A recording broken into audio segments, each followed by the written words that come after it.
প্রধান উপদেষ্টা ইতিমধ্যে কয়েকবার তিনি বলেছেন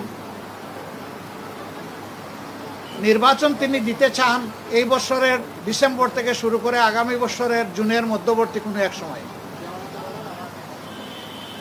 কিন্তু তিনি সুনির্দিষ্ট কোনো রোডম্যাপ দেননি, কোনো মাস সপ্তাহ তিনি ঘোষণা করেননি। এটাকে কেন্দ্র করে বিভিন্ন ধরনের দাবি এই নির্বাচনের রোডম্যাপের ব্যাপারে আছে। আমাদেরও কিছু রিকমেন্ডেশন ছিল, আমরা তার প্রতি সম্মান রেখেই বলেছিলাম যে দায়িত্ব আমরা সবাই মিলে তাকে দিয়েছি, তিনি চেয়ে নেননি এবং তিনি দলের পক্ষ থেকেও নির্বাচিত কোনো দায়িত্বশীল নেতা নন, বরঞ্চ তিনি জনগণের ঐক্যমতের ভিত্তিতে এই জায়গাটায় একটা গুরুবার তিনি গ্রহণ করেছেন। তাকে আমরা তার সম্মান বজায় রেখে দেশের স্বার্থটা তিনি দেখবেন, সেটা আমরা সবসময় বলে আসছি। আমরা আজকে ওই ব্যাপারে কথা বলেছি। আমরা বলেছি দুইটা বিষয় স্পষ্ট করা দরকার।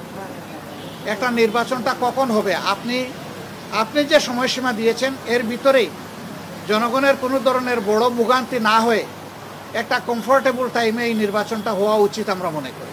সমাজে যে অস্থিরতা দেখা দিয়েছিল এই বিষয়টাকে কেন্দ্র করে, প্লাস বিভিন্ন ব্লকেটকে কেন্দ্র করে আপাত দৃষ্টিতে তা কিছুটা কেটেছে। আমরা এর স্থায়ী নিষ্পত্তি চাই এবং আমরা মনে করি যে দুইটা রোডম্যাপ ঘোষণা করলেই তার অনেকটাই সমাধান হয়ে যাবে। একটা হচ্ছে সংস্কারের রোডম্যাপ, আর একটা হচ্ছে নির্বাচনের রোডম্যাপ। এই দুইটাই অতীব গুরুত্বপূর্ণ বলে আমরা মনে করি। বারবার এখনো বলছে যে আমরা সংস্কারের বিরোধী নই, তবে নির্বাচনের রোডম্যাপটা আমরা চাই সুনির্দিষ্টভাবে, সেটা তো আমরাও চাই, কিন্তু আমরা কোনো সময় বেঁধে দেইনি। আমরা কমফোর্টেবল দুইটা টাইম আপনাদের মাধ্যমে এই জাতিকে জানিয়েছি।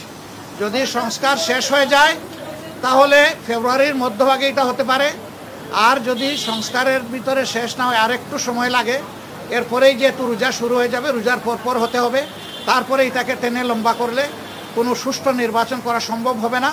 আমাদের দেশের আবহাওয়া এটা এলাও করবে না।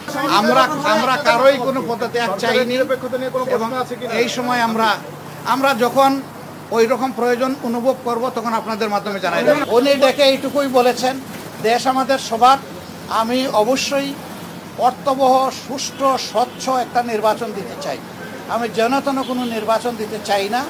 এবং তিনি আমাদের কথা মনোযোগভাবে শুনেছেন আর বলেছেন যে আপনাদের পরামর্শগুলা আমি প্রয়োজন মনে করি, আপনারা যে পরামর্শ দেবেন অবশ্যই আমি এগুলা কনসিডারেশন নেব, অন্যদের কথাও আমি শুনবো এবং আগামীকালকেও তিনি আরও অনেকগুলা দলকে দাওয়াত দিচ্ছেন, তাদের কথাও তিনি শুনবেন। সবার কথা শোনার পরে তিনি আশা করি তার একটা সিদ্ধান্ত তিনি ম্যাচিউর করবেন।